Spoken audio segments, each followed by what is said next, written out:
उनके भी भक्त जब किसी से डोनेशन लेने के लिए जाते हैं ना, तो क्या करते हैं, महाप्रसाद का एक पैकेट सबसे पहले उसके टेबल पे जाके रखते हैं, उसको खिलाते हैं, फिर उनसे क्या बोलते हैं, उसकी तारीफ करते हैं, प्रभु जी आपका क्या बिजनेस चल रहा है, कैसा चल रहा है, ये चल रहा है, इतनी तारीफ करते हैं। फिर लास्ट में जाकर के उनसे मांगते हैं, जब हमारे मंदिर का निर्माण है मुझे 5 लाख रुपया चाहिए, तो फिर वो 5 लाख रुपया काट करके डोनेशन देते हैं। तो किसी से कुछ प्राप्त करना है तो उसकी सबसे पहले ग्लोरिफिकेशन करते हैं। तो तद विधि प्रणिपातेन परिप्रश्नेन सेवया उपदेक्ष्यन्ति ते ज्ञानम ज्ञानिनः तत्वदर्शिनः। भगवत गीता 4.34।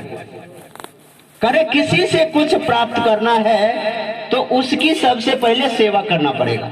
तद विधि प्रणिपातेन परिप्रश्नेन सेवया, प्रश्न पूछने से पहले उस व्यक्ति का सबसे पहले सेवा करना पड़ेगा, बढ़िया से उनको प्रसन्न करना पड़ेगा, तभी जाकर के हम उनसे प्रश्न पूछेंगे तो हमें वो आंसर देंगे।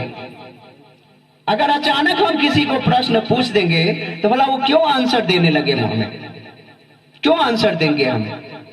तद विधि प्रणिपातेन परिप्रश्नेन सेवया उपदेक्ष्यन्ति ते ज्ञानम ज्ञानिनः तत्वदर्शिनः।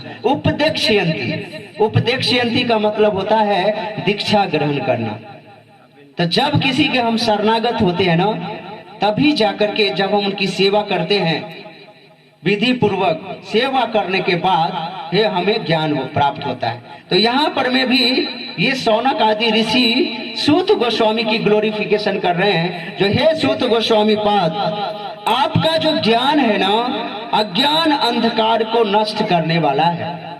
ये ज्ञान जो है ना, अज्ञान क्या है, अज्ञान एक अंधकार स्वरूप है, उसको नष्ट करने के लिए ही हमारे शास्त्र बने हैं, हमारे आचार्य बने हैं। ये आचार्य हमें जो ज्ञान देते हैं, शास्त्र से हमें ज्ञान प्राप्त होता है, तब हमें इस अज्ञान रूपी अंधकार से हम प्रकाश की ओर आते हैं। तो यही चीज बता रहे हैं सूत गोस्वामी, आप में जो है ना, आपका ज्ञान अज्ञान अंधकार के नष्ट करने के लिए करोड़ों सूर्यों के समान है।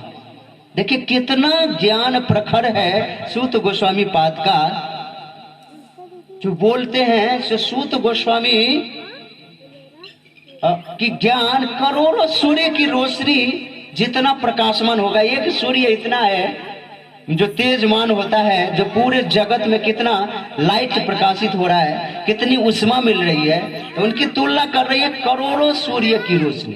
तो कितनी ज्यादा ज्ञान, कितनी ज्यादा इंटेलिजेंस उनके दिमाग में होगा, कितनी ज्यादा शक्तिशाली होगा, आप लोग अंदाजा लगाइए। अंदाजा भी नहीं लगा सकते हम लोग, कितना इंटेलिजेंस माइंड होगा। एक बार हम कथा श्रवण कर रहे थे कहीं, तो मैंने लिखा हुआ तो देखा नहीं जी, ये सूत गोस्वामी को ये ज्ञान कहां से प्राप्त हुआ था, कैसे ये ज्ञान प्राप्त हुआ। तो ये सूत गोस्वामी को क्या हुआ, एक बार श्रील व्यासदेव को अंतिम समय में, जब श्रील व्यासदेव ऐसा बता, श्रील व्यासदेव तो हमेशा इस जगत में रहते हैं, लेकिन जब एक बार वो बीमार पड़े तो बहुत सेवा किए थे सूत गोस्वामी को।